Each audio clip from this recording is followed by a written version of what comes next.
মোরা ঝঞ্ঝার মতো উদ্দাম, মোরা ঝর্ণার মতো চঞ্চল, মোরা বিধাতার মতো নির্ভয়, মোরা প্রকৃতির মতো সচ্ছল। শুভ অপরাহ্ন। সবাইকে শুভেচ্ছা আমাদের এই অনুষ্ঠানে আমাদের পাশে থাকার জন্য। আর সবার প্রথমে সৌজাত্যকে জানাই অসংখ্য ধন্যবাদ, এমন অনবদ্য একটা বেহাল উপস্থাপন করে অনুষ্ঠানের সূচনাতেই এমন এক অনন্য মাত্রা যুক্ত করার জন্য। তো এবার ফিরে আসা যাক মূল অনুষ্ঠানে। আজ আমাদের কাছে আমাদের অত্যন্ত আনন্দের একটা দিন, অনেকখানি আশার একটা দিন, অনেকখানি সম্ভাবনার একটা দিন। আজ বহু প্রতীক্ষার পর আমাদের কলেজের বার্ষিক পত্রিকার দ্বিতীয় সংস্করণ প্রকাশ পাচ্ছে। এই শুভ অনুষ্ঠানে আমরা আমাদের মাঝে প্রধান অতিথি হিসেবে পেয়েছি বাংলা সাহিত্য জগতের প্রখ্যাত লেখক এবং সাহিত্যিক মাননীয় শ্রী হিমাদ্রি কিশোর দাশগুপ্ত মহাশয়কে।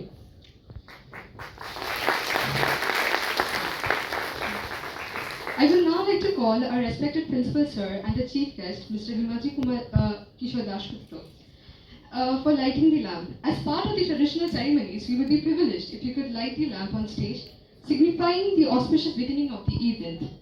This moment is a cherished symbol of enlightenment and new beginnings. So I would request you to come up.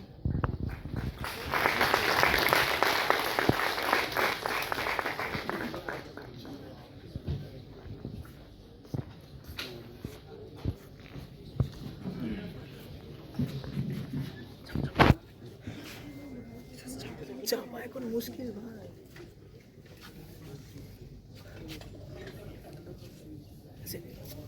তুই সামনে দিয়ে ভেতরে ঢুকতে পারবি? ঘুরতে যেতে হবে, ও দেখতে হবে ভাই।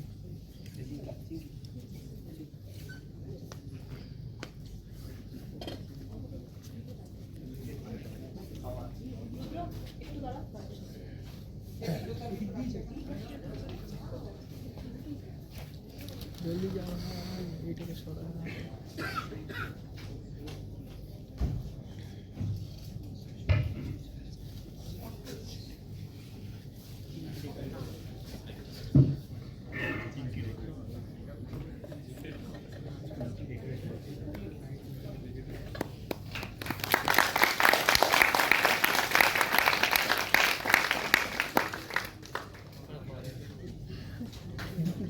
পিকে পিকে ও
এবার আমাদের প্রধান যে কাজটি সেটির দিকে এগিয়ে যাব।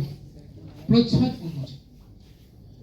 মাননীয় হিমাদ্রি বাবু এবং প্রিন্সিপাল স্যারকে আরেকবার অনুরোধ রইল প্রচ্ছদ উন্মোচন করে প্রতিবিম্বকে আমাদের মাঝে প্রতিফলিত করতে হবে।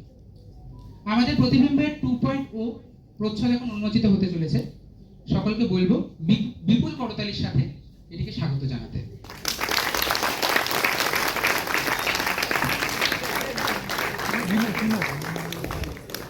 রিমোটটা কিন্তু অ্যাকচুয়ালি ওয়ার্কিং, হ্যাঁ অ্যাকচুয়ালি ওয়ার্কিং। নিচেরটা অন করে না বাদিকে নিচেরটা শুধু একবার যেন টেপে তুলতে না হবে, ওটা ওখান থেকে ওই তো অর্কর কাছে।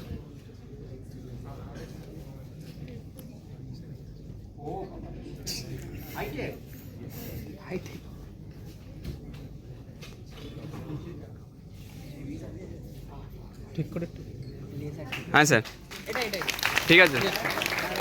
না আর কথা না, এটাই চলবে। না ঠিক আছে।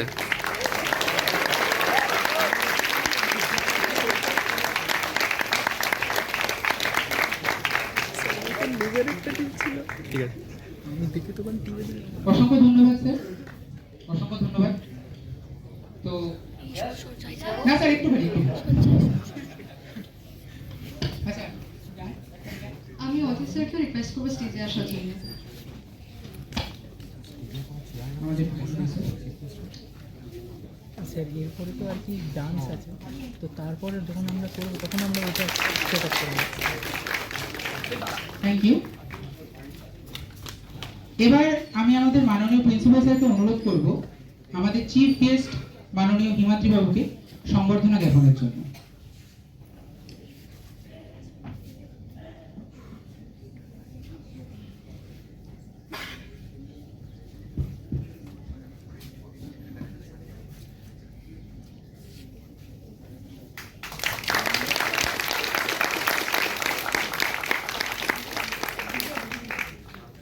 ওটিভিটা সরিয়ে দিলাম কারণ রিমোট তো যদি খুলে দে।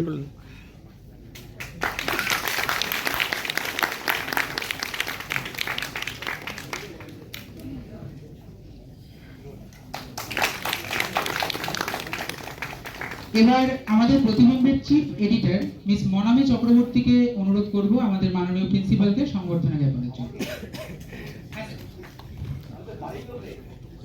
তো স্যার কি হয়েছে আমাদেরই তো।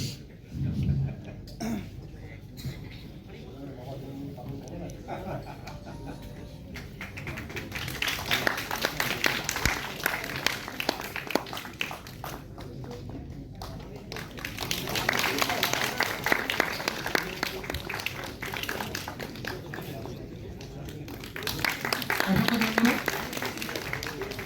এবার আমাদের প্রতিবিম্বের অন্যতম মেম্বার রাহিনীকে অনুরোধ করব আমাদের ইও স্যারকে সম্বর্ধনা জ্ঞাপনের জন্য।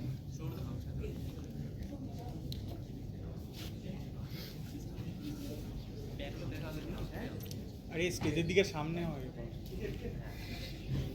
মুক্ত হয়।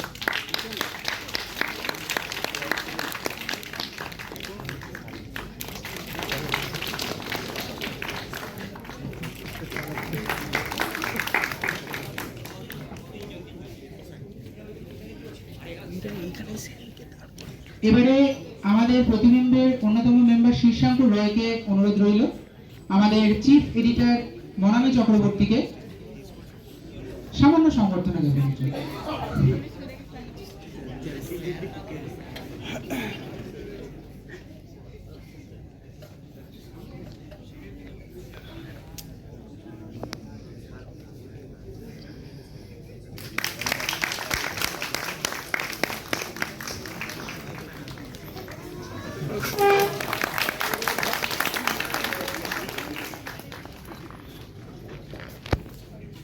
So I would like to request you to say a few words of encouragement for us.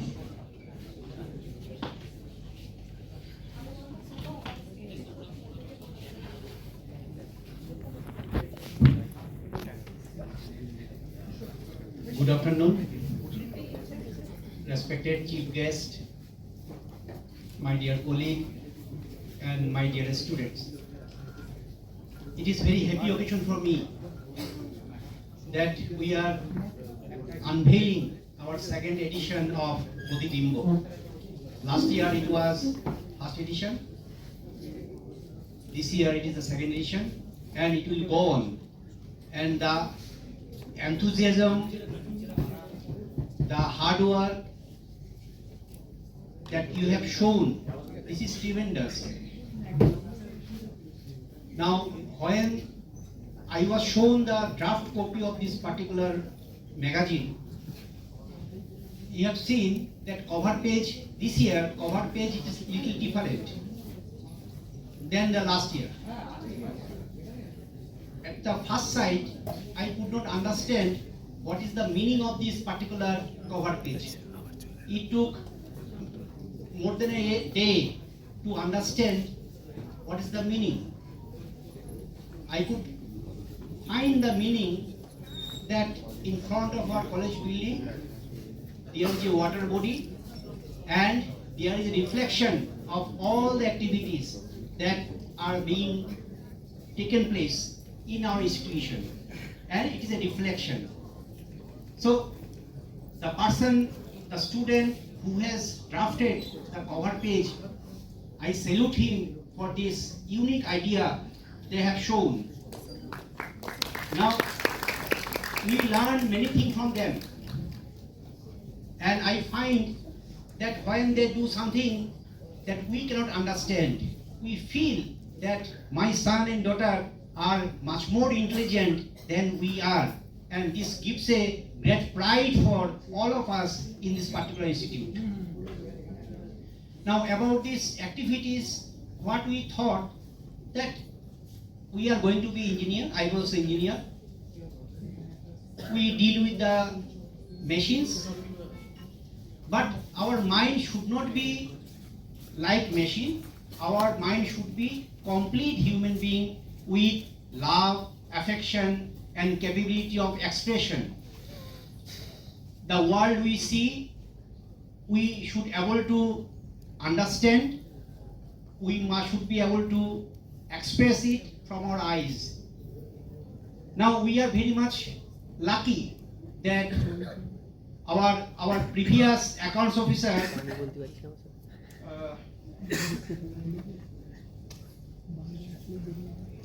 Shulogna Chatterjee, she was a great painter.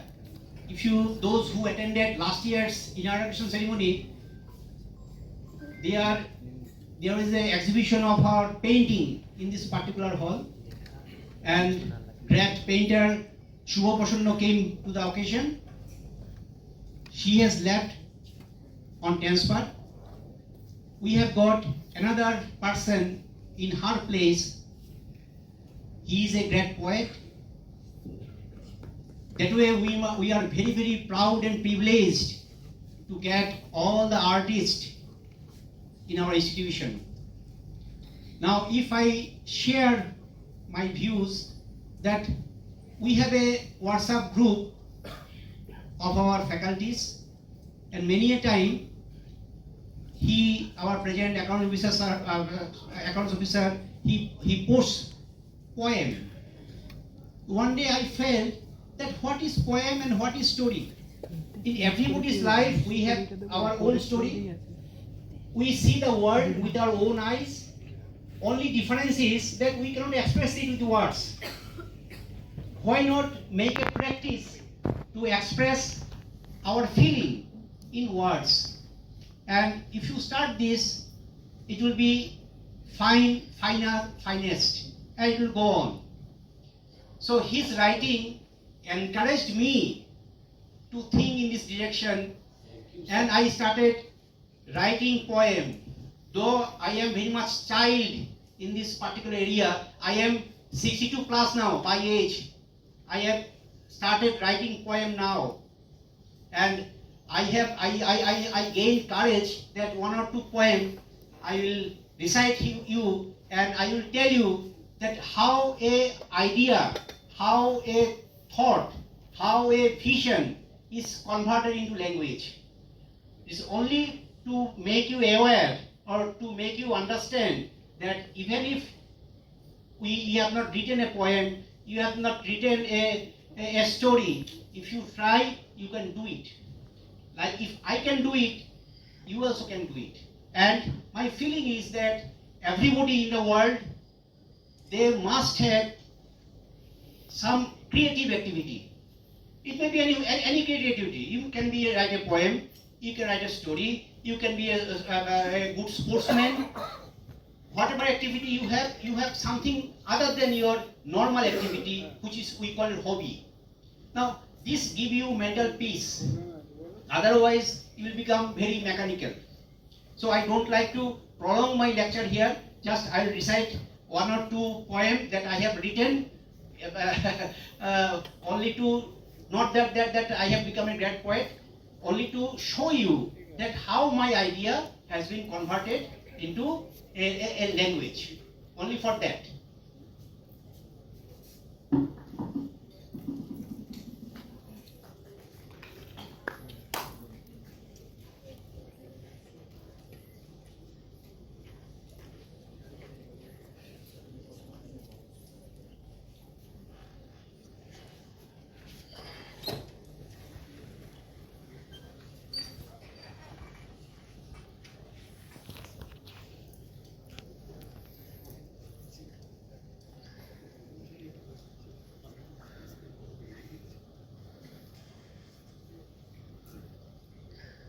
The plot of my first poem is one day in my flat in the rooftop, I have a small room. This is my study room. There I spend most of the time whenever I am at home. So generally I get up at 4 o'clock in the morning. So on that particular day, I got up. I went to the particular room. Sun was rising and it was drizzling. And I have seen with the drizzling, the whole earth is being cleaned with the shower of the drizzling. So from that idea, I try to write my idea in language.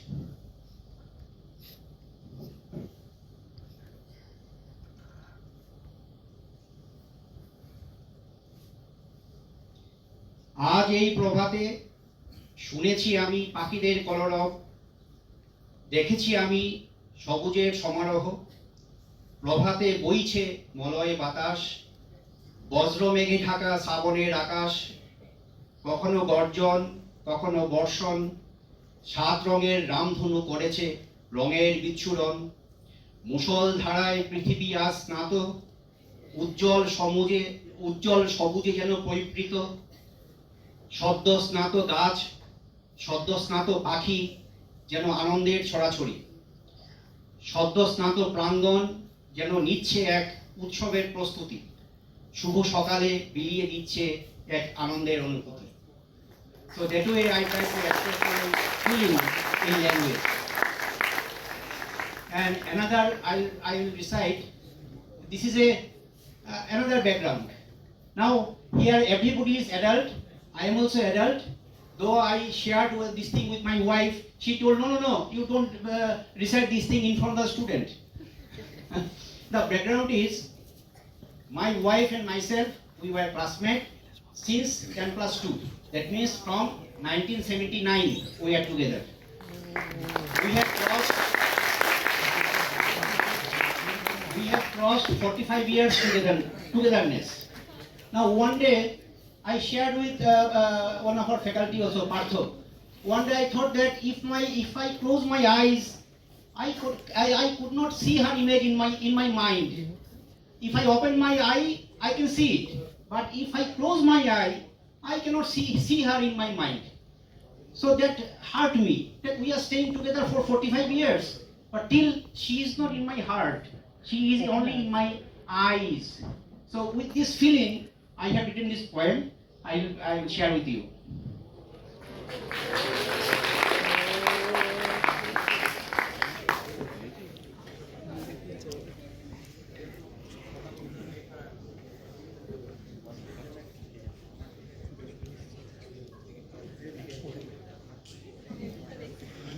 আঁখি মেলে দেখেছি তাকে, আঁখি ভরে দেখা হয়নি আজও। কখনো চোখের আলোয় সে বিকশিত, কখনো মনের আলোয় নিমজ্জিত। প্রাণ ভরে দেখা হয়নি এখনো, অনেক প্রহর কাটিয়েছি মনের আলোয় দেখতে, মনের ক্যানভাসে তার ছবি আঁকতে। কখনো ধরা দেয়, কখনো হারিয়ে যায়, এ যেন লুকোচুরি খেলা চলছে সর্বক্ষণ। জীবন পথের পথিক মোরা, সহযাত্রী একই তরুণীর। মনের আকাশে কখনো কালো মেঘ, কখনো আসে ঝঞ্ঝা, ঝঞ্ঝায় গতি হারায় নৌকো, কখনো এগিয়ে, কখনো যেতে চায় তলিয়ে। শক্ত হাতে ধরেছি হাল, প্রতিহত করে ঝঞ্ঝা। পৌঁছবো মোরা গন্তব্যে, ভালোবাসাকে সঙ্গী করে। মনের মণিকোঠায় থাকবো মোরা, যতই আসুক ক্ষোভ বিক্ষোভ সামনে। আমরা আসবো ফিরে পুনর্জন্মে সঙ্গী হয়ে। Thank you very much.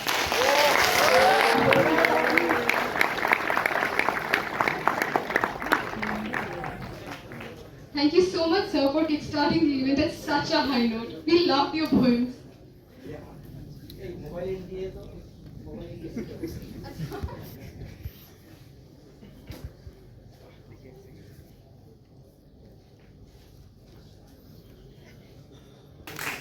এবার আমরা আমাদের বিশেষ অতিথি মাননীয় শ্রী হিমাদ্রি বাবুকে বলবো তার কিছু মূল্যবান কথা আমাদের শেয়ার করার জন্য, কারণ আমরা অনেক কৌতূহলে ঝুলি নিয়ে বসে আছি, কখন তার থেকে তার লেখনী সম্পর্কে আমরা দু চার কথা শুনবো।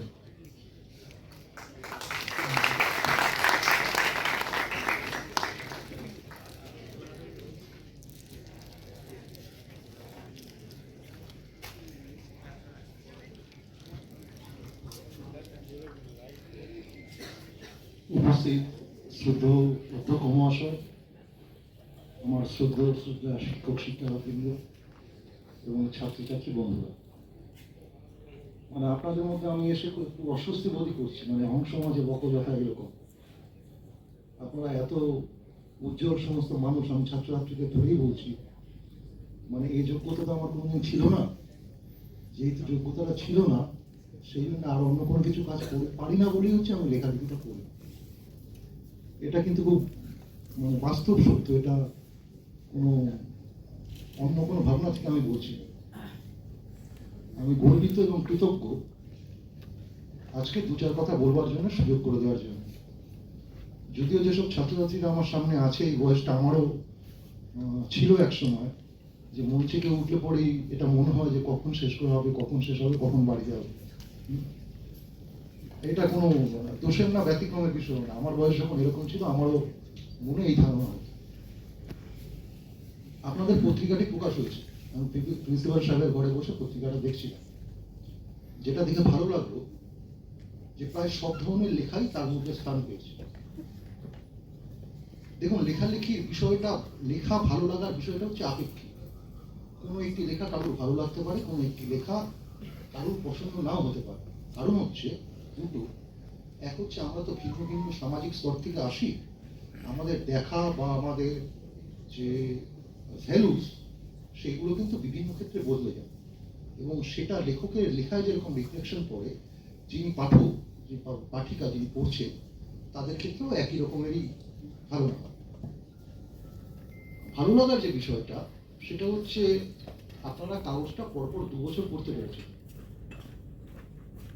এবং আমার আশা কাগজটা যেভাবে হয়েছে, যেরকম যত্ন সহকারে হয়েছে, তাতে ভবিষ্যতেও আপনারা এই কাগজটা চালিয়ে নিয়ে যেতে পারবেন বলে আমার মনে হয়। এখন দেখুন, আমরা বিভিন্ন জন বিভিন্ন পেশায় যাই, বিভিন্ন পড়াশোনা করি। কেউ সরাসরি একাডেমিক লাইনে, কেউ হচ্ছে আপনাদের মতন ইঞ্জিনিয়ারিং, কেউ ডাক্তার, বা কেউ উকিল, ব্যারিস্টার, নানান ধরনের পেশা আমরা ভবিষ্যতে বেছে নিই। কিন্তু কেউ বলতে পারে না যে এই যে নান্দনিক কাজ, যে ধরনের নান্দনিক কাজ, এটাও তো একটা অঙ্গ। আপনারা যে ম্যাগাজিনটা প্রকাশ করছে, এর মধ্যে দিয়ে ভবিষ্যতে কারোর জীবনে অন্যরকম কোনো পথ বা দ্বার খুলে যাবে। আমি যেহেতু আপনাদের সিরামিকের ব্যাপার, আমি মাস্টারমশাই ছিলেন, আমি দেখছিলাম ওই সিরামিকের কাজগুলো। আমার এক ভদ্রলোকের কথা মনে পড়ে যাচ্ছে, আপনারা নিশ্চয়ই সেই ভদ্রলোকের নাম জানেন। সেই ভদ্রলোকের নাম হচ্ছে জোসেফ প্রিন্সে। একসময় যিনি প্রায় আজ থেকে 200 বছর আগে এশিয়াটিক সোসাইটির প্রথম বাংলা জার্নাল প্রকাশ করেছে। 250 বছর আগে এক ভোরে লন্ডনের একটি জাহাজ কলকাতা বন্দরে আসে। দুজন নামেন জোসেফ প্রিন্সেপ এবং তার ভাই ফ্রান্সিস প্রিন্সেপ। 20 বছরের দুই যুবক। তাদের প্রথম ইচ্ছা যেটা ছিল সেটা হচ্ছে তারা এখানে জুরি হবে, কোর্টের জুরি, আদালতে জুরি হবে। কিন্তু 21 বছর বয়স না হলে যেহেতু জুরি হওয়া যাচ্ছে না, তখন তারা অন্য পেশায় নিযুক্ত হলো। সেই পেশাটা কি, যেটা আপনারা অনেকটা পড়ান, সেই জিনিসই ধাতুবিদ্যা এবং তার পাশাপাশি হচ্ছে আপনাদের সিরামিকের কাজ। এবং এই করতে করতে তিনি মিন্টের সঙ্গে যুক্ত হয়ে যান, যেখানে মুদ্রা ছাপা হয়। এবং মুদ্রার প্রতি তার এবং এই বিভিন্ন ধাতব বা আপনাদের যে ধাতুকল্প বা এই জাতীয় যে জিনিসপত্রগুলো আছে আর কি, তার প্রতি তার আগ্রহ তৈরি হয় এবং তার সঙ্গে সঙ্গে প্রাচীন ভারত সম্বন্ধেও আগ্রহ হয়। তিনি প্রায় 7 বছরের মধ্যে 12টা ভাষা তিনি শিখে ফেলেন। কলকাতা থেকে তিনি ভাটপাড়ায় ঘোড়ার পিঠে চলে যেতেন শুধুমাত্র সংস্কৃত চর্চা করবেন। যাই হোক, এবার আমি অন্য জায়গায় আসি। তা সেই সময় যারা জমিদার শ্রেণীর মানুষ ছিলেন, তারা এখানে সবাই প্রাপ্তবয়স্ক বলতে কোনো দ্বিধা নেই, যে তারা বাইকি নাচের আয়োজন করতেন, ওই মুজরোর আয়োজন করতেন এবং সাহিত্যের খুশি করার জন্য তারা ওই শ্বেতাঙ্গদের ওই সমস্ত অনুষ্ঠানগুলোতে তারা নিমন্ত্রণ করতেন। তা হাওড়ায় এরকমই এক জমিদারের বাড়িতে প্রিন্সেপ গেছেন ওই নাচ দেখতে, বাইরের নাচ দেখতে। তা নাচ যখন হচ্ছে তখন ওই যিনি জমিদার মশাই, তিনি ওই একটা থলি থেকে, রেশমের থলি থেকে মুদ্রা নিয়ে বাইরের পায়ে ছুটছে। প্রিন্সেপ বসেছিলেন উল্টো দিকে। একটা মুদ্রা হঠাৎ গড়াতে গড়াতে গড়াতে গড়াতে ওর সামনে গিয়ে পড়ে। প্রিন্সেপ দেখেন মুদ্রাটা ধাতুর নয়, মুদ্রাটা হচ্ছে পাথরের তৈরি। নাচ যখন শেষ হলো, ওর আগ্রহ হচ্ছে মুদ্রাটা কোথায়। জমিদারকে কেউ বললেন যে এই মুদ্রাটা তুমি কোথা থেকে পেয়েছো, কি মুদ্রা, কি ভাষায় লেখা আছে। তো ও দেখে টেকে বললো, আমিও এটা খেয়াল করিনি, আমি পূর্ণিয়ায় একজনের থেকে একটা জমিদারি তাকে বিক্রি করেছিলাম, সেই আমাকে থলিটা দিয়েছে, তারপর আমি থলিটা খুলিনি। তো বলে, তুমি ঠিকানা দাও। তিনি গেলেন হচ্ছে পূর্ণিয়ার সেই জমিদারের কাছে। পূর্ণিয়ার জমিদার বললো, আমি একজনের থেকে টাকা পেতাম, সে আমাকে এই থলিটা দিয়েছিল, বৈশালীর এক জমিদার। আমিও থলিটা করিনি, ওর মধ্যে এটা ছিল, আমি এই ভাষাটা পড়তে পারছি। এরপর বৈশালীর সেই জমিদারের কাছে চলে গেলেন প্রিন্সেপ। সেই জমিদার তাকে একটা তথ্যসূত্র দিল, বললো এখানে বেশ কিছু স্তম্ভ আছে, প্রাচীন ভগ্নস্তূপ আছে, তার গায়ে হচ্ছে এই রকম লেখা আছে। লেখা কি আমরা জানি না, কোন ভাষা আমরা জানি না। সেই ভদ্রলোক সেখানে গেলেন, 2 বছর সেখানে কাজ করলেন, ভাষার পাঠোদ্ধার করলেন এবং একটি প্রশ্ন ছিল সেই লিপির মধ্যে, যেটা তিনি প্রথম পাঠ করলেন, সেটা হচ্ছে রাজার কর্তব্য। সেখানে বলছে যে একজন শ্রেষ্ঠী ও চরমকারের সঙ্গে সম ব্যবহার, সেটাই হচ্ছে রাজার কর্তব্য। এবং তার নিচে লেখা আছে যে আমি হচ্ছি দেবতাদের প্রিয়। প্রথম খরস্রী লিপি, প্রথম অশোকের শিলালিপি এবং প্রথম সত্যমেব জয়তে যিনি পাঠ করলেন, তার নাম হচ্ছে প্রিন্সেপ। আমি বলতে চাচ্ছিলাম যে একটা মানুষ একটা জায়গা থেকে অন্য জায়গায় কিভাবে ট্রান্সফর্ম হতে পারে। ফলে এই যে আপনারা কাগজটা করছেন বা নান্দনিক বিষয়গুলোর মধ্যে আছেন, এর মধ্যে থেকেই কোনো স্ফুলিঙ্গ সৃষ্টি হবে কিনা কেউ বলতে পারে। আর দ্বিতীয় হচ্ছে, আপনারা তো ছাত্রছাত্রী হিসেবে ক্রিম অফ দ্য সোসাইটি যেটা বলা যায়, একজন লেখকের দৃষ্টিভঙ্গি থেকে বা ব্যক্তি মানুষের দৃষ্টিভঙ্গি থেকেও আপনাদের কাছে যেটা বিনীত আবেদন, সেটা হচ্ছে সমাজকে কিন্তু কোনো সময়, মানে আমি যারা ছাত্রছাত্রী আছে তাদেরকে বলছি আর কি, তাদেরকে ভুলবেন। একটা গল্প দিয়ে আমি শেষ করছি। আপনারা ঈশপের গল্প জানেন, কি বলে খ্রিস্টপূর্ব 600 খ্রিস্টপূর্বাব্দে ওইরকম সময় তিনি কিছু গল্প লিখেছিলেন, এবং যে গল্পগুলো আবার বিভিন্ন দেশেও বিভিন্ন অন্যের নামেও বিভিন্নভাবে ঘুরে ঘুরে বেড়ায়। তার মধ্যে একটা বিখ্যাত গল্প হচ্ছে, আপনারা সবাই জানেন, সেটা হচ্ছে খরগোশ এবং কচ্ছপের রেস। আমি আর বিস্তৃত জায়গায় যাচ্ছি না, আপনারা সেই রেসে হচ্ছে খরগোশ ঘুমাচ্ছিল বলে কচ্ছপ উইন করে। এবং সেটা থেকে বলা হয়েছিল কনক্লুশন, সেটা হচ্ছে slow but steady win the race, তাই তো? এরপরে মজা করে জ্যাক লন্ডন বলে এক ব্রিটিশ লেখক, এর একটা দ্বিতীয় পার্ট। দ্বিতীয় পার্টটা কি? দ্বিতীয় পার্টে হলো যে প্রথমে তো এই রেসটা হয়ে গেল, খরগোশ বললো দেখো আর জিততাম তো আমি, আমার ভুলের জন্য তুমি করেছো, আসলে আমি উইনার, চলো আবার রেসকে। কচ্ছপ তখন বললো যে ঠিক আছে আরেকবার হতে পারে, কিন্তু পথ কিন্তু এবার আমি ঠিক করে দেবো, কোন পথে আমরা যাব। খরগোশ তো জানে হচ্ছে যে পথেই দৌড়াই না কেন আমি জিতবো। কচ্ছপ পথটা ঠিক করে দিল, মানে ঠিক করে দিল। খরগোশ যখন স্টার্ট হলো আর কি, খরগোশ আগে গিয়ে পৌঁছে গেল, পৌঁছে দেখলো যে পথটা কচ্ছপ ঠিক করেছে সেখানে একটা খাল আছে। কচ্ছপ গুটি গুটি পায়, মানে ও দেখিয়েছে দূর থেকে ওই গাছে যেতে হবে, সামনে তো ঝোপ জঙ্গল, এই খালটাকে দেখা যাচ্ছে না। যখন ওই ঝোপ জঙ্গল অতিক্রম করলো তখন দেখতে পেলো খালটা, খরগোশকে দাঁড়িয়ে পড়তে হলো। কচ্ছপ গুটি গুটিকে পায়ে এসে খালটা পেরিয়ে আবার ওই গাছের কাছে চলে গেল এবং আবার কচ্ছপ হচ্ছে বিজয়ী। এতে উনি যেটা বলবার চেষ্টা করেছিলেন যে শুধু slow but study win the race তা নয়, সেটা হচ্ছে সঠিক মার্গদর্শনের একটা বড় ব্যাপার, যেটা মাননীয় শিক্ষকগুলো আপনাদেরকে শিক্ষা দেয়।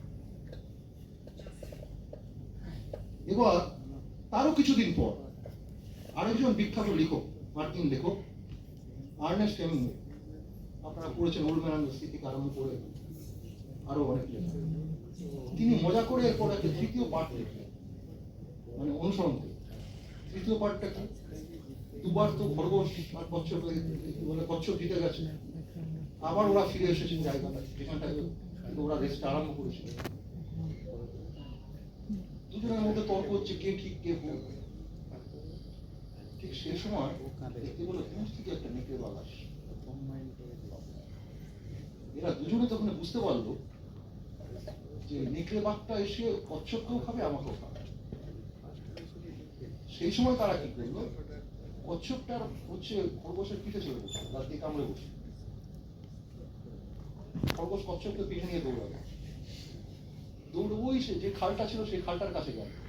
যখন খালটার কাছে গেল তখন কচ্ছপের পিঠে হচ্ছে খরগোশ বসলো, পার করে দিল।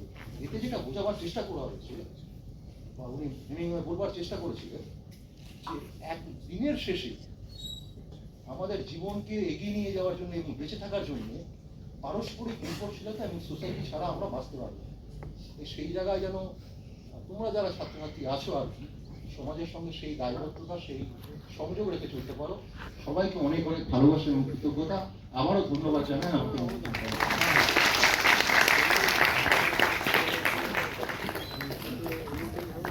অসংখ্য ধন্যবাদ স্যার আপনার এই মূল্যবান বক্তব্যের জন্য। I would like to request our very own Chief Editor of Protibimbo, Monami Chakraborty Dee, to come up on stage.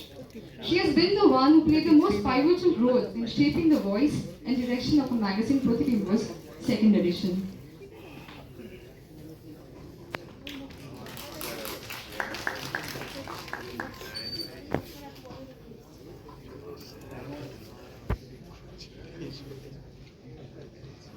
Good afternoon, everyone. Today, as I stand here before you all as the chief editor of yet another edition of our magazine, I feel joy I can hardly express. Protibimbo was a collective dream of a few like-minded and not so like-minded individuals, headed by Professor Nilesh Majumdar sir back in 2023, early 2023. And to see it grow and flourish and continue to yet another year makes me proud and emotional. It feels like watching your own child grow up. The original editorial board that worked behind the first edition dissolved, and only 2 of our initial 7 members continue to be a part of this edition's editorial board. Change is not only inevitable, but it is also essential. The new members of our board, mostly my juniors, added new spirit, new hope, new ideas, and new life to this edition. And I must acknowledge they have worked tirelessly day and night to pull today's event off. My team, I'm grateful to you and proud of you. Thank you, Principal Sir, Nilesh Sir, And Arush sir, without your constant support, encouragement and guidance, none of this would have been possible. We have added a few new sections to the magazine this year. A chit-chat with our gate toppers, as well as the yearbook section, which is our way of bidding farewell to the batch of 2024. Thank you to everyone who made time to attend today's program. We hope you enjoy the edition and continue to support us. Thank you so much.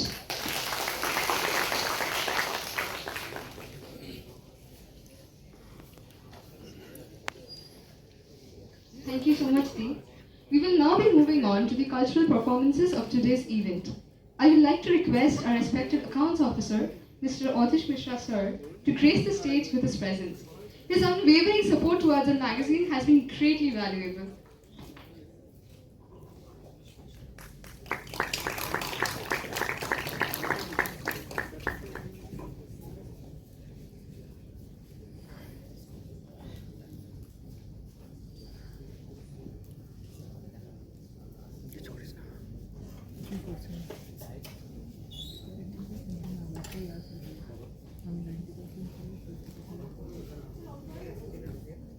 Hello.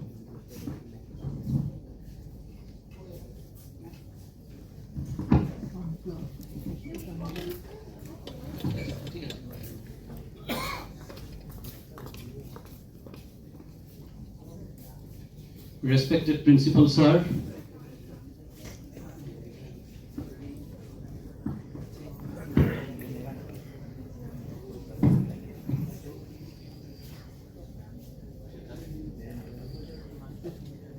respected Principal Sir, our respected teachers, আর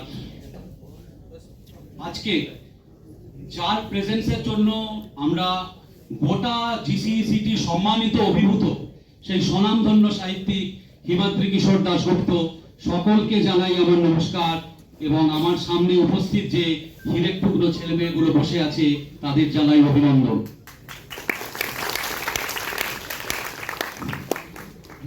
আমি principal sir যে second পোয়েট্রিটা আবৃত্তি করলেন তার প্রথম দুটি line দিয়েই আমার এই ছোট্ট প্রোগ্রামটি শুরু করছি। আমরা আঁখি মেলে দেখেছি তারে, আঁখি ভরে দেখিনি কখনো তাকে। প্রতিবিম্ব 2.0 যেন প্রতিবিম্ব 100.0 হয়ে যেতে পারে সেই অভিনন্দন আমি তোমাদের সকলকে জানাচ্ছি।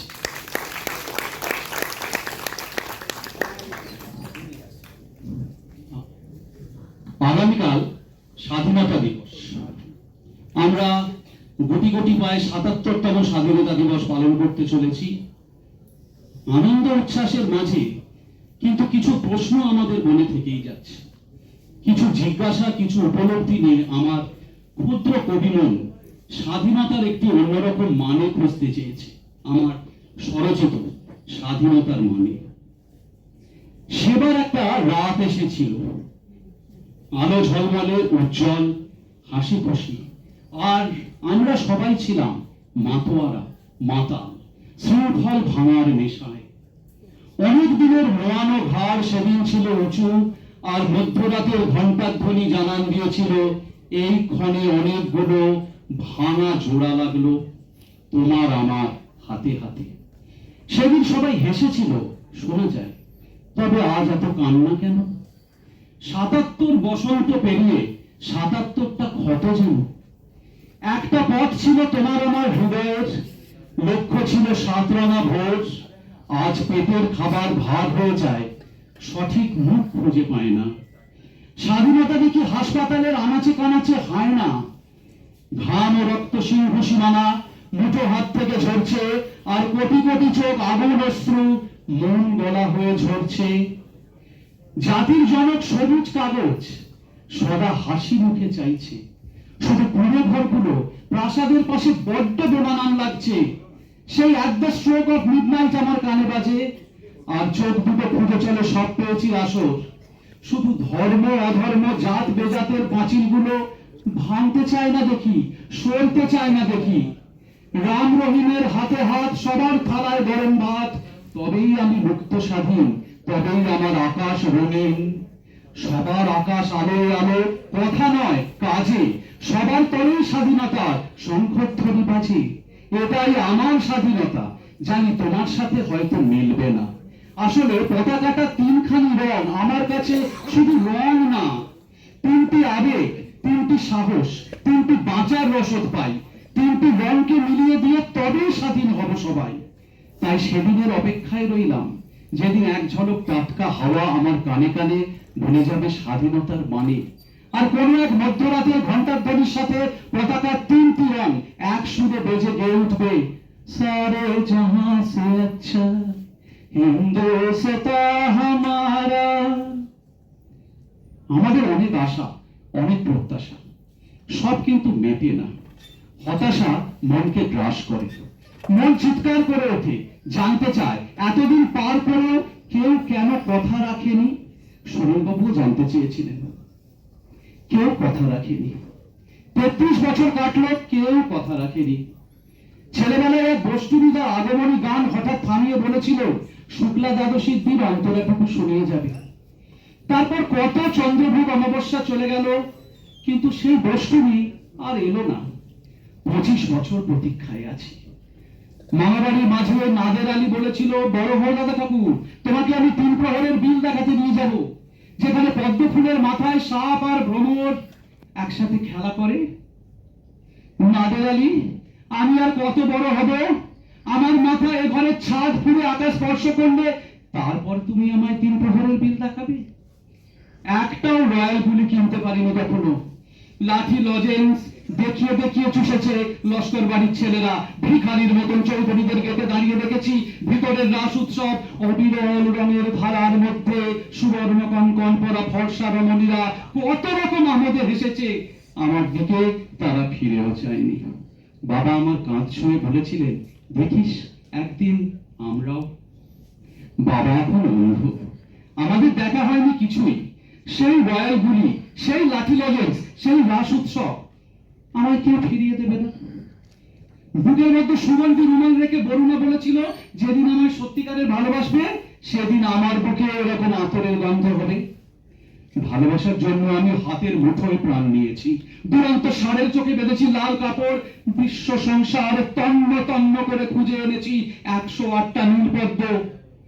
তবু কথা রাখেনি বরুণা। এখন তার বুকে শুধুই মাংসের গন্ধ। এখন সে যে কোনো নারী।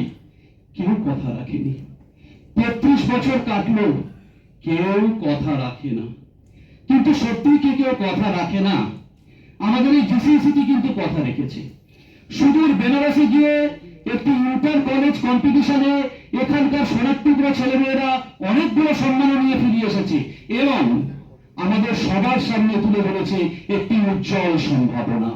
সম্ভাবনা নিয়েই আমার একটি স্বরচিত একটা গুরুকুল যদি থাকতো, আমার চোখে জাগতো প্রত্যয়, আমার মেরুদণ্ড থাকতো সোজা, আর আমার মনে জাগতো স্বপ্ন।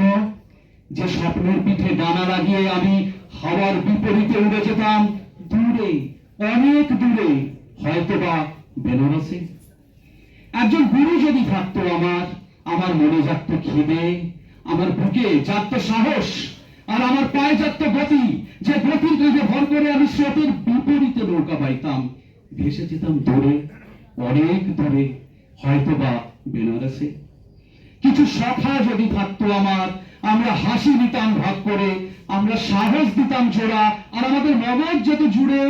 যে মগজাস্ত্রের শান দিয়ে আমরা পড়তাম ফুলের মালা বিশ্বের দরবারে, চোখে আগুনের ফুলকি ঝরিয়ে, হয়তোবা বেনারসে। তবু সবকিছুর মাঝে আমার এই কবিতার মাধ্যমে আমি বলতে চেয়েছি, জেগে থাকে এক দর্শন। যা হবার তা হবে, আমরা কেউ এড়িয়ে যেতে পারবো না। তবে যাই ঘটুক, পৃথিবীতে যাই ঘটুক, জীবনে যে সংগ্রামী আসুক, সামনের দিকে তাকিয়ে পথ হাঁটাই দস্তুর। কবিগুরুর ভাষায়, ভালো মন্দ যাহাই আসুক, সত্যরে লও সহজে। কেউ বা তোমায় ভালোবাসে, কেউ বা বাঁচতে পারে না যে।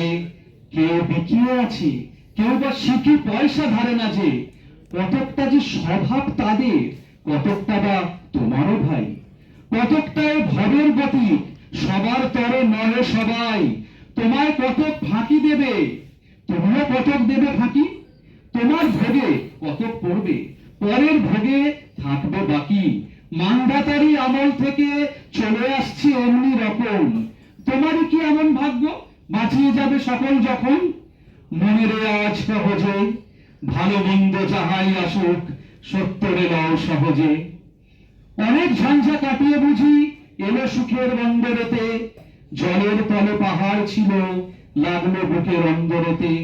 মুহুর থেকে পাঁজর গুলো উঠলো কেঁপে আর তো রবে, তাই নিয়ে কি সবার সঙ্গে ঝগড়া করে মরতে হবে? ভেসে থাকতে পারো যদি সেই তো সবার চেয়ে শ্রেয়, না পারো তো বিনা বাক্যে চুপ করিয়া ডুবে যেও। এটা কিছু অপূর্ব নয়, ঘটনা সামান্য খুবই। শঙ্কা যেথায় করে না কেউ, সেইখানেই হয় জাহাজ ডুবি। মনের তাই কহজে ভালো মন্দ যাহাই আসুক, সত্যরে লও সহজে। তোমার মাপে হয়নি সবাই, তুমিও হয়নি সবার মাপে। তুমি মরো কারো ঠেলায়, কেউ বা মরে তোমার চাপে। তবু ভেবে দেখতে গেলে এমনি কিসের টানাটানি? তেমন করে হাত বাড়ালে সুখ পাওয়া যায় অনেকখানি। আকাশ তবু সুনীল থাকে, মধুর ঠেকে ভোরের আলো। মরণ এলো হঠাৎ দেখি, মরার চেয়ে বাঁচাই ভালো।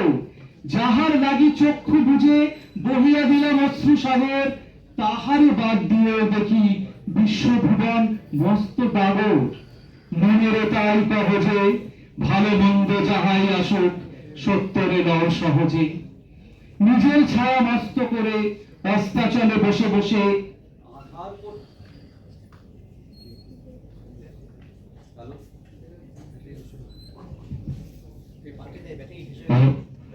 নিজের ছায়া মস্ত করে অস্তাচলে বসে বসে আধার করে তোলে যদি জীবনখানা নিজের দোষে। বিধির সঙ্গে বিবাদ করে নিজের পায়ে কুড়ুল মারো দোহাই, তবে এ কার্যটা যত শীঘ্র পারো করো। তবু খানিকটা কেঁদে কেটে অশ্রু ঢেলে ঘড়া ঘড়া মনের সঙ্গে একরকমই করে নে ভাই বোঝাপড়া। তাহার পরে আধার ঘরে প্রদীপ খানি জ্বালিয়ে তোলো, ভুলে যা ভাই কাহার সঙ্গে কতটুকু তফাৎ হলো। মনের তাই কহজে ভালো মন্দ যাহাই আসুক, সত্যরে লও সহজে, সত্যরে লও সহজে।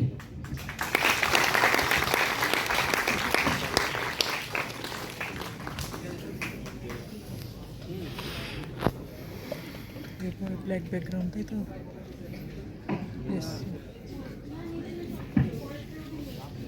Thank you so much, sir. I believe writing is one of the most raw and vulnerable form of expression. And to be able to pen down your expressions so amazingly, it's an art in itself. Thank you so much, sir. এবারে আমরা আমাদের একটা ছোট্ট নৃত্যানুষ্ঠান দেখব। আমাদের ceramic technology বিভাগের দ্বিতীয় বর্ষের ছাত্রী সাইবা খাতুন স্টেজে আসতে অনুরোধ রইল তোমার। একটি নৃত্য পরিবেশন করবে, তারপরে যাবো আমরা প্যানেল ডিসকাশনের দিকে।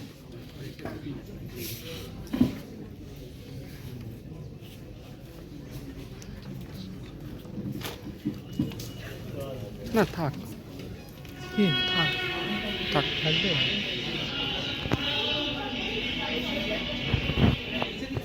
হুম। Black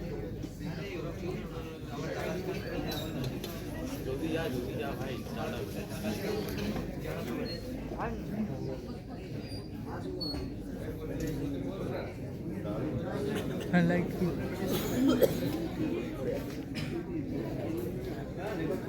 What the?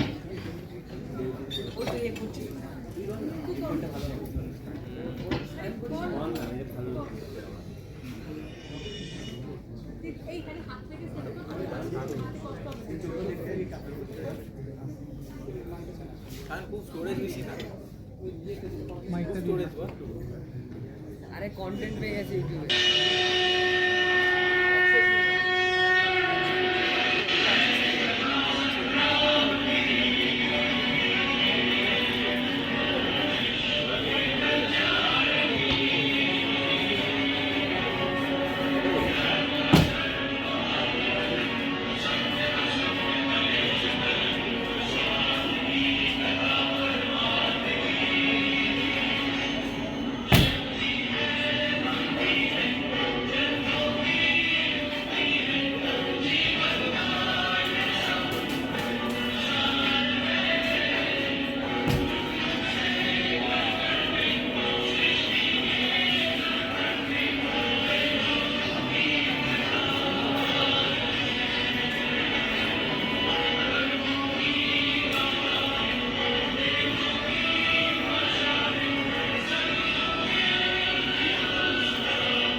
So we are going to start our very special panel discussion with Himantri Kishore Dasgupta sir.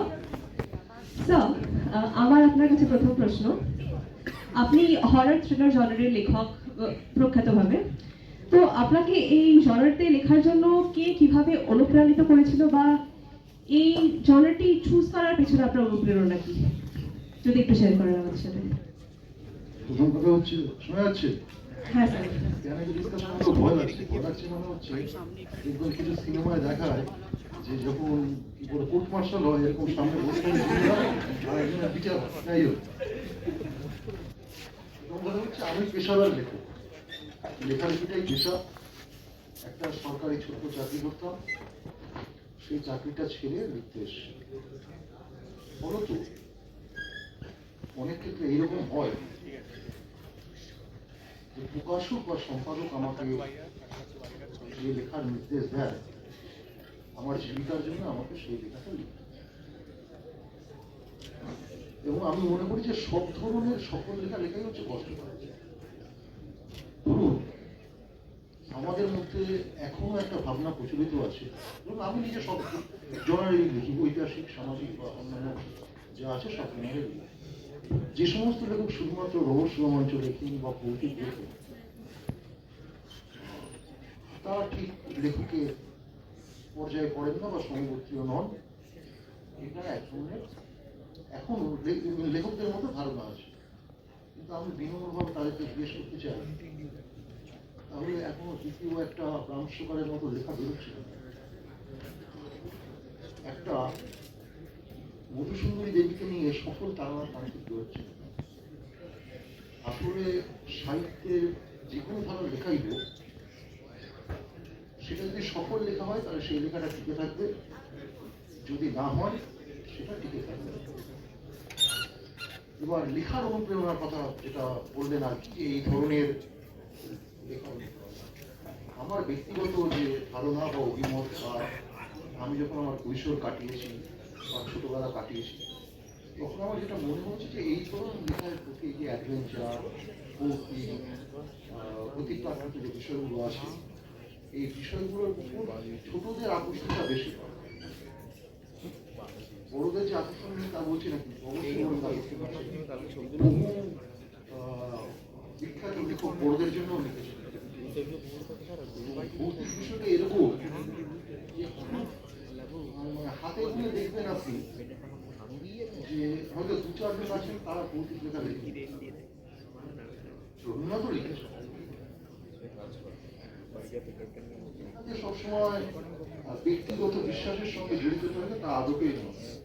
আমি ভৌতিক লিখছি তাই এর অর্থ হচ্ছে আমি খুব বিশ্বাস করছি, এবং নাও হতে পারে।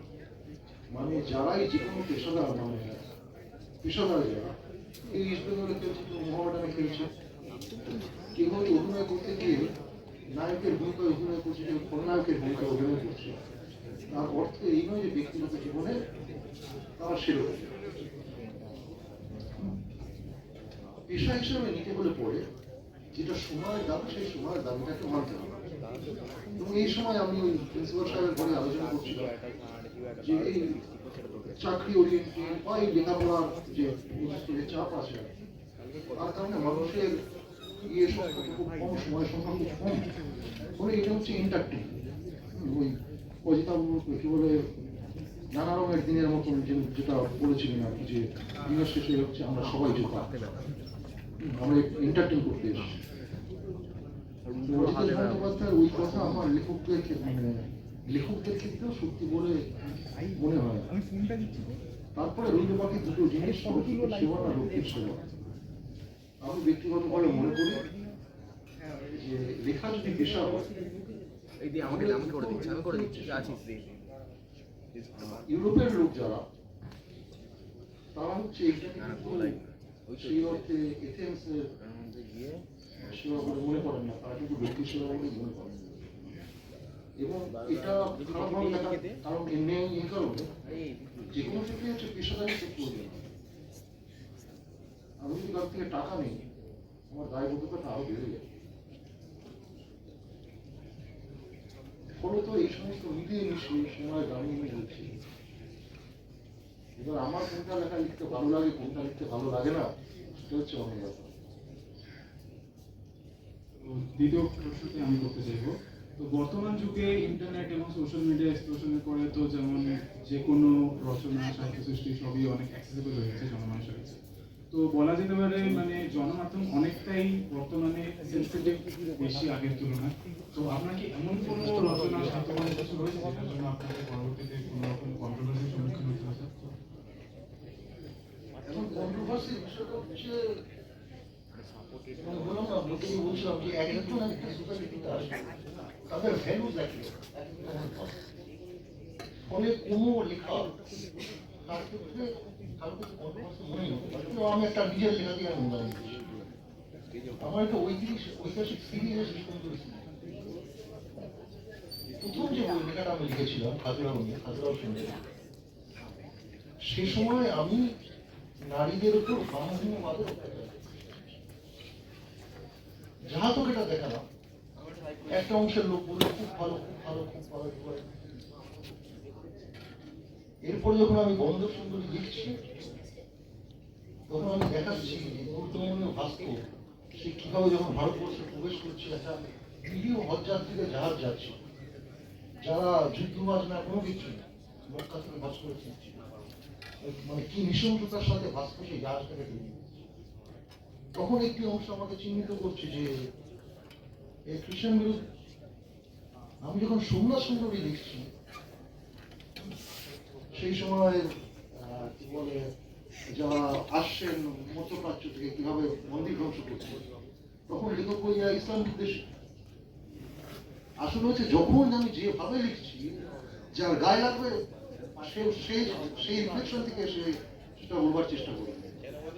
আর বিতর্কটা না অনেকটা এরকম জিনিস, এটা সৃষ্টি করা যায় এবং এটা অনেক ক্ষেত্রে একটা কৌশলও হয়। আমি সবার ক্ষেত্রে বলবো না যে লেখক বা চলচ্চিত্র পরিচালক তিনি হচ্ছেন বইটার কাটতির জন্য, তিনি হচ্ছে নিজে এটা কৌশল। ধরুন আমি একটা ডিবেটিং কিছু দিই, কি ঘটনা এর এগেনস্ট লোকে আদালতে গেল, আমি জানি আমার ওই বইয়ের ওই পাতাটাকে বাদ দিয়ে এই একটা পাতা নিয়ে গন্ডগোল। নেক্সট যে এডিশন হলো, সেই এডিশনে একটা পাতা বাদ গেল। ধরুন এই 1000 এডিশন হয়েছে, 300 বই বেরোবার পরে আমার স্টপ হয়ে গেছে। আমার কত বই নষ্ট হচ্ছে? 700। কিন্তু এই যে বিতর্কটা জন্মালো, তার জন্য আমার 20 এডিশন। এটাও মানে এই বিশ্বায়নের দুনিয়ায় কন্ট্রোভার্সি বলতে যে বিষয়গুলো বোঝায়, এই জাতীয় লাইনের ক্ষেত্রে এটা অনেকটা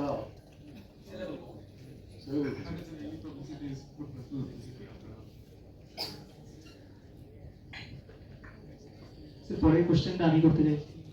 আপনি হয়তো দেখে আসবেন যে কোনো দিন থেকেই বাংলা সাহিত্যে অনেক রকমের হরর থ্রিলার জনরার যে সাহিত্য, উপন্যাস, ছোট গল্প সবই হয়ে আসছে এবং এখন সেটা মানে আরো অনেকেই লিখছে। তো স্যার আপনি কি মনে করেন যে এটা মানে কিভাবে এতটাতে মানে এই জনরাটা বছরের পর বছর ধরে বিবর্তিত হচ্ছে, আর ভবিষ্যতে এটা আরো কতটা উচ্চতায় উঠতে পারে? মানে আপনার অভিমতটা কি?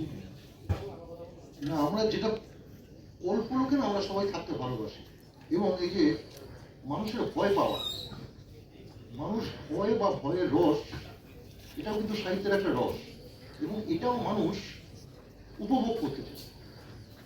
মানে যতক্ষণ না এটা রিয়েলিটির পর্যায়ে আসে, ধরো তোমার বাড়িতে ডাকাত পড়ছে, তখন তুমি ভয় পাচ্ছ সত্যিকার, কিন্তু তোমার বাড়িতে ডাকাত পড়ে, তুমি চলচ্চিত্রে দেখছো যে ডাকাত, তুমি বইয়ের পাতায় পড়ছো ডাকাতের গল্প, কমলনাথ মিত্রের বিখ্যাত গল্প আছে ডাকাতের সঙ্গে। এই যে ভয়টা, এই ভয়টাকেও কিন্তু মানুষ উপভোগ করে, এবং মানুষের যে প্রবৃত্তিগুলো আমাদের আছে, যেরকম আনন্দ উপভোগ করা, একটা কথা আছে সেটা হচ্ছে তোমার দুঃখ বিলাস, অর্থাৎ দুঃখও আমরা উপভোগ করি, সেরকম আমরা ভয়টাকেও উপভোগ করি। ভয়টাকে উপভোগ করার কারণে এই জাতীয় জনারের যে লেখাগুলো, রহস্য, রোমাঞ্চ বা ভয়ের যে গল্পগুলো, সেগুলো যেরকম অন্য সাহিত্য প্রভাবমানতা বর্তমানে, এই সাহিত্যের প্রভাবমানতা বর্তমানে সেটা হচ্ছে সময় বলে। বহু মানুষ সামাজিক মানে তথাকথিত সামাজিক সাহিত্য লিখে, সেই সাহিত্য যে সবসময় টিকে থাকে তা নয়। আবার মানুষ ওখানে ডাক্তার কিচ্ছু করতে হবে না। যে চরিত্র সেটা হচ্ছে মানে প্রায় 200 বছর অতিক্রান্তগুলো রয়ে গেছে। আসলে কন্টেন্টটা সেটা মানুষের মনে যে বিষয়টাই নিয়ে লেখা হোক না কেন, কতটা ছাপ ফেলতে পেরেছে তার উপর সমস্ত কিছু রয়েছে। আবার এরকমও হয়েছে সাহিত্যের ক্ষেত্রে যে কোনো আজকে দেখা যাচ্ছে যে কোনোটি কেউ পড়ছে না, হঠাৎ হয়তো সেই সাহিত্য মানুষ পড়া আরম্ভ করছে। সময়ে সেটার মূল্যায়ন করে। আমি একটা এই ব্যাপারে একটা গল্প বলি। প্রথম রবীন্দ্র পুরস্কার দেওয়া, সেই রবীন্দ্র পুরস্কারের জন্য যে নির্বাচন কমিটি ছিল, সেই নির্বাচন কমিটি তাদের দেবে সেটাও ঠিক করা হয়েছে। সেই পুরস্কারটা দেওয়া হবে যারা নির্বাচন করছেন সেটা বোঝাবার জন্য আমি বলছি, অন্নদাশঙ্কর রায় ছিলেন তার চেয়ারম্যান কমিটি, এবং সেই কমিটির সবচেয়ে গুরুত্বপূর্ণ মানে কম গুরুত্বপূর্ণ যিনি সদস্য ছিলেন সেই সময় আর কি, তার নাম হচ্ছে শঙ্কু ঘোষ। তাহলে আমি বোঝাতে পারছি যে লেভেলটা কি ছিল। এক ভদ্রলোক, তিনিও বিখ্যাত একটি স্কুলের, কলকাতার একটি বিখ্যাত স্কুলের প্রতিষ্ঠাতা, পরবর্তীকালে অন্য বিতর্ক হওয়ার ফলে আমি নামটা বলছি না। তিনি কলেজের ফুটপাথ দিয়ে ঘুরে বেড়াচ্ছেন, দেখলেন যে ফুটপাথে এক জায়গায় বই ডাই হয়ে পড়ে আছে। একটা বই উনি নেড়ে চেড়ে দেখছেন, যিনি বই বিক্রেতা তাকে জিজ্ঞেস করছে যে বইগুলো কোথা থেকে, বললো আরে একজন দিয়ে গেছে, বইটা তো 4-5 বছর ধরে এসে ছেপেছে, 2-4 কপি বই বিক্রি হয়নি, আমাকে দিয়ে গেছে যদি কিছু করি। তো উনি ওই একটা বই ওখান থেকে নিলেন, নিয়ে সারা রাত জেগে পড়েছে, পড়ে তার অসাধারণ মনে হয়েছে। সে পরের দিন যখন গেছে আবার ওই বিক্রেতার কাছে কিনতে বলছে, ওই আপনি 7 দিনে একটা বই কিনলেন, ফুটপাতে বইও বিক্রি হচ্ছে না, আমি কাগজ করে পাঠিয়ে দিয়েছি। কাগজ করে ঠিকানা নিয়ে ভদ্রলোক ওখানে গেছে, এই মরার ছিলা 10-12টা বই করে এইগুলো জোগাড় করেছে, পড়ে ছুটেছে রবীন্দ্র পুরস্কার কমিটির কাছে। বললো দেখুন এই বইটা আমি পড়েছি, আমি একজন পাঠক, আমার মনে হয়েছে এই ধরনের লেখা এর আগে বাংলা সাহিত্যে লেখা হয়। তো বলছি আমরা তো ঠিক করে ফেলেছি, তাকে দেবো এরকম ডিভিশন হয়ে গেছে, সরকারি ডিভিশন দেওয়া হবে প্রথম রবীন্দ্র পুরস্কার। সেই বইটা পড়ে জুরি বোর্ড তাদের সিদ্ধান্ত বদলালে এবং প্রথম রবীন্দ্র পুরস্কার দেওয়া হলো জাগরী নামে একটি বইকে, যার রচিত হচ্ছে সুচিমা পাল, এবং পরবর্তীকালে বলা হয় যেটা হচ্ছে বাংলা সাহিত্যের অন্যতম শ্রেষ্ঠ একটি উপন্যাস। সে বই বিক্রি হয়েছে কিন্তু আজকে বইটা আমার একটা প্রশ্ন আছে আপনার কাছে। তো আপনার এই যে চরিত্রগুলো গল্পে, তো এগুলো কি আপনার থেকে কিছু ইন্সপায়ার্ড কিছু আছে মানে আমার আপনার লাইফে, বা আপনার সঙ্গে কোনো মিল এই না না চরিত্রের? সেই অর্থে নেই, কিন্তু কোনো কোনো সময় কি হয় সেটা হচ্ছে সাবকনসিয়াস মাইন্ডে নিজে বা যে কোনো লেখক তিনি কোনো চরিত্র হয়ে যান, হয়তো দেখা যাচ্ছে কেন্দ্রীয় চরিত্র না, একটা পার্শ্ব চরিত্র আছে, কিন্তু সেই পার্শ্ব চরিত্রটা হচ্ছে সেই লেখক বা সেই লেখিকা, এটা সাবকনসিয়াস মাইন্ডে হয়েই থাকে। তবে আমি নিজে যেটা করবার চেষ্টা করি আর কি, সেটা হচ্ছে নিজে বা পরিচিতদের নিয়ে কোনো ঘটনা সাধারণত আমি তার ছায় লিখবার চেষ্টা করি, হ্যাঁ, কারণ এর সঙ্গে অনেকটা এথিক্সও জড়িত থাকে। আমি দু কলম লিখে দিলাম, কিন্তু সেটার জন্য কারোর ব্যক্তিগত জীবনের সমস্যা আছে।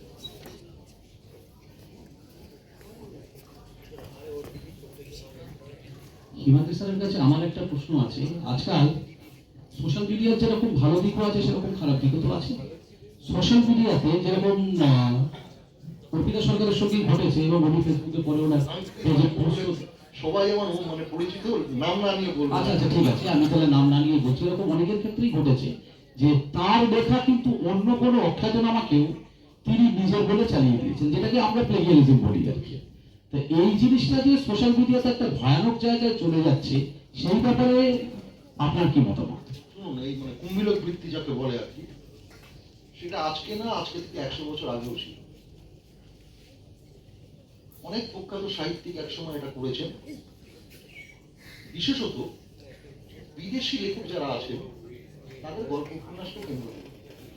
তার পরবর্তীকালে একসময় হয়তো তারা লিখে দিয়েছেন যে অমুক গল্প বা অমুক উপন্যাসের ছায়া অবলম্বনে সেটা লেখা হয়েছে। কিন্তু প্রাথমিক অবস্থায় যখন সেই লেখাগুলো ছাপা হয়, আমি নাম উল্লেখ করছি না, বহু প্রখ্যাত বা বিখ্যাত লেখক আছেন, যা প্রথমে যখন তিনি লিখেছিলেন তিনি কিন্তু উল্লেখ করেন যে আমি এটি এই জায়গা থেকে হচ্ছে এক। সোশ্যাল মিডিয়ার পজিটিভ এবং নেগেটিভ দুটো দিক আছে। এক হচ্ছে আপনি কোনো প্রকাশক ছাড়াই আপনার লেখা বহু মানুষের কাছে পৌঁছে দিতে পারছেন, এবং যদি কি বলে আপনি মানুষ সেটাকে গ্রহণ করে তখন প্রকাশকরা আপনার কাছে ছুটে আসে, এটা একটা আছে। আবার নেগেটিভ দিকটাও আছে। সোশ্যাল মিডিয়ার ক্ষেত্রে কি হয়ে যায়, ধরুন আমি আপনাকে পছন্দ করছি, আপনি যাই লিখছেন আমি বলছি আহা কি বাংলা সাহিত্যের আগে আলোচনা লেখা হয়, প্রকারান্তরে আপনি আপনার ক্ষতি করছি, আপনি বুঝতে পারছেন। তারপর তো এই কি বলে মূলক ভিত্তি থেকে আরম্ভ করে এগুলো আছে। এখন যে কোনো মাধ্যমের ক্ষেত্রে হচ্ছে তার পজিটিভনেস থেকে নেগেটিভনেস থেকে। কি বলে আলফ্রেড নোবেল যখন ডিনামাইট আবিষ্কার করেছিলেন, তিনি কি ভেবেছিলেন যে এটা হচ্ছে মারণাস্ত্র হিসেবে ব্যবহার হবে? স্যার, আপনার কাছে আমার একটা শেষ প্রশ্নই বলতে পারেন। আমরা যেরকম স্যারের রুমে আগে আলোচনা করছিলাম যে আমি যেরকম পার্সোনালি আপনার প্রথম গল্পটি অডিও বুকের থ্রু আমি সাসপেন্সের থ্রু শুনেছিলাম। আপনার লেখা প্রথম গল্প ছিল আই তবে সহচরী, অভাবের জনারের। আর আমি প্রথমে এরকম একটা সোশ্যাল মেসেজ দিচ্ছি যে গল্পটা, যে একটা মেয়ে কিভাবে একা থাকতে থাকতে তার সুইসাইড টেন্ডেন্সিজ, সে কিভাবে সেদিকে এগোচ্ছে, মানে এই ব্যাপারটা আমি অন্য কোনো মানে হরর জনার বাংলা কিংবা ইংলিশ কিংবা হিন্দি কোথাওই পাইনি। যেরকম রবীন্দ্রনাথ ঠাকুরের নৌকা ডুবি আছে, অনেক বড় বড় লেখকেরই অনেক হরর জনারটা অনেক এক্সপ্লোর করেছেন আপনি বলুন একটু আগে। কিন্তু আপনার লেখাগুলো এরকম কি কখনো হয়েছে যে কোনোটা কোনো সত্যি অলৌকিক বা ভৌতিক ঘটনার অবলম্বনে, বা আপনি এরকম কোনো গল্প যেটা জানেন যেটা আপনি ইমপ্লিমেন্ট করতে চান মেবি ফিউচারে, কোনো সত্যি ঘটনা? দেখুন, অলৌকিক বা অতিপ্রাকৃত ঘটনা আমার জীবনে কোনো ঘটনা, এটা আমি খুব স্পষ্টভাবে বলছি, শয়ে শয়ে ভূতের গল্প। কিন্তু আমি এটা বিশ্বাস করি যে প্রত্যেক মানুষের জানার বাইরে যে পৃথিবীটা, সেই পৃথিবীটাই জানার পৃথিবীর থেকে অনেক অনেক বেশি বড়। ফলত আমি কোনো অতিপ্রাকৃত জিনিস দেখিনি বলে সেই অতিপ্রাকৃতটা ওই দেবতাও হতে পারে, সেটা দানবও হতে পারে, সবার থেকে এই মহাবিশ্বে তার অস্তিত্ব নেই, এইটা বলার ঔদ্ধত্য আমার নেই। আপনি আমাকে জিজ্ঞেস করতে আমি বলতে পারি আমি দেখি, সেটা হচ্ছে আমার ব্যক্তিগত পয়েন্ট অফ ভিউ। আমি মনে করি যিনি বিশ্বাস করেন তার বিশ্বাসেও এক ধরনের মর্যাদা বা সম্মান দেওয়া উচিত। আমি বিশ্বাস করতেও পারি বা না করতে পারি, এটা আমার মনে হচ্ছে এই সহিষ্ণুতাটা আমাদের থাকা দরকার। হ্যাঁ, কিছু হয়তো মানুষের মধ্যে শুনেছি, তারা বলেছে হতে পারে তার সত্য সত্যি নয়, জানি না কোনো লিখবো কিনা বা লেখার সুযোগ হবে কিনা। কারণ অনেক সময় এরকম বিষয় বিষয়গুলো এত পার্সোনাল হয়, সেগুলো হচ্ছে আমার মনে হয় না লেখাই ভালো, মানুষের পরে একটু আঘাত। অডিয়েন্স থেকে যদি কেউ স্যারকে কোনো প্রশ্ন করতে চান, সেটা লেখা সম্বন্ধে হোক, ওনার লেখা সম্বন্ধে হোক,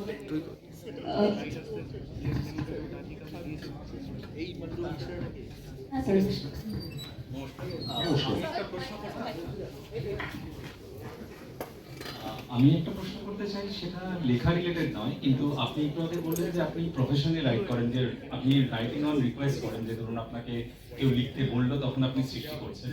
যেটা আমার প্রশ্ন বা ইন্টারেস্ট সেটা হচ্ছে, ধরুন এই রাইটিং তো একটা ক্রিয়েটিভ প্রসেস, তো সেইটাকে আপনি মেথডিক্যাল কি করে করেন?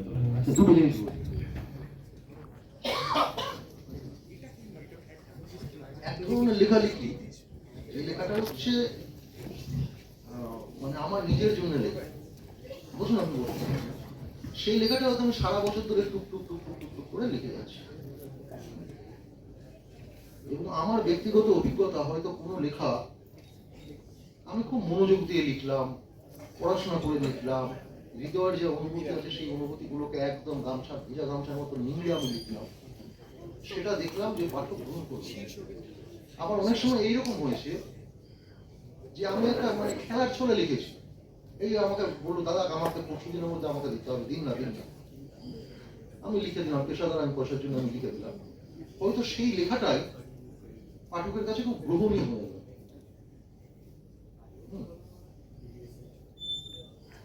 মানে একজন লেখক যখন লিখছে, লেখাটা তিনি যখন শুরু করছে,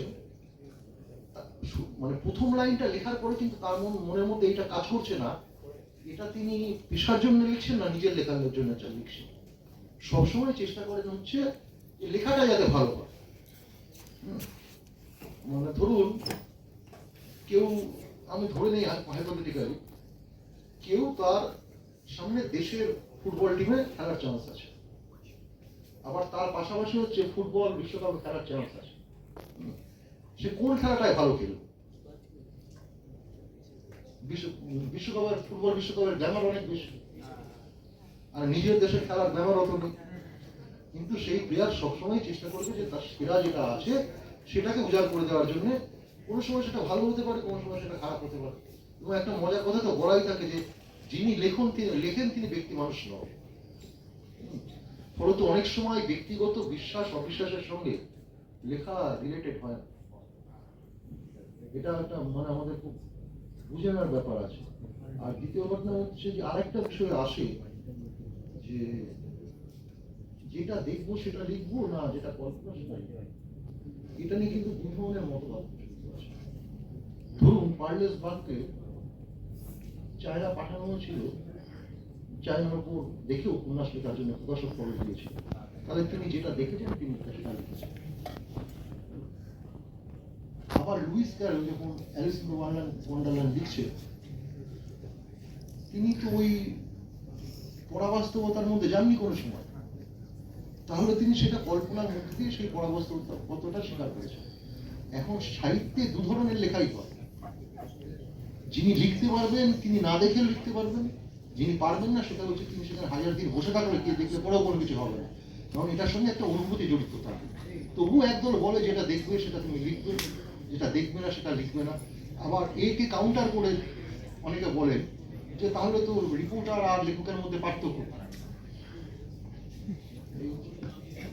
অসংখ্য ধন্যবাদ স্যার এই প্যানেল ডিসকাশন সেশনে আমাদের জয়েন করার জন্য। Thank you so much everyone. Thank you so much sir.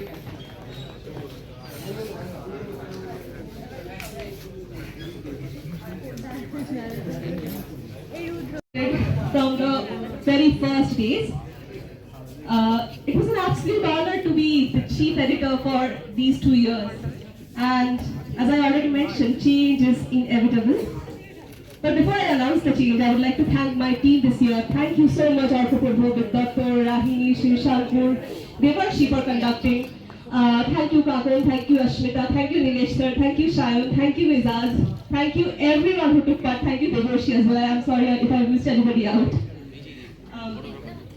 So now it's time for me to announce the chief editors of the next edition of Protibimbo.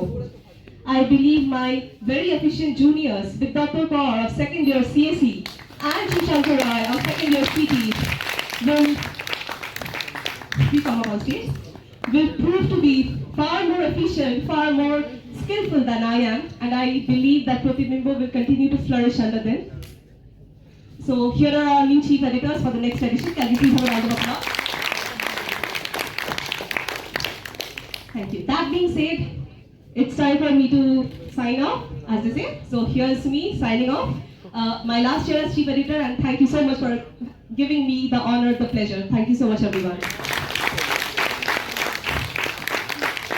Also, I would now like to call my editorial team on stage for a patriotic song.